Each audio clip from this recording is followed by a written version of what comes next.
अस्सलाम वालेकुम, मैं हूं सूफिया मलिक और आप देख रहे हैं PKN न्यूज़। सबसे पहले कहना में वालिद की जानिब से 4 बच्चों को नहर में फेंककर कत्ल करने का मामला। SSP investigation doctor Anoosh Masood का मकतूलैन के घर और जयवकुआ का दौरा। मज़ीद तफसीलात ब्यूरो चीफ लाहौर मियां कबीर अहमद की इस रिपोर्ट में। SP model town investigation Shahzad Rafiq को तमाम पहलुओं से तफ्तीश मुकम्मल करके फौरी रिपोर्ट पेश करने की हदायत।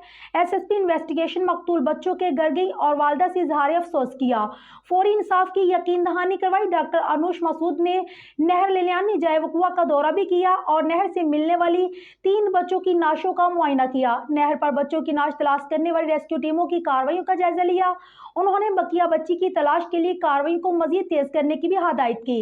डॉक्टर अनूश मासूद ने कहा है कि गिरफ्तार वालिद अजीम के खिलाफ मजबूत चलान मरतब करके सख्त सजा दिलवाई जाएगी।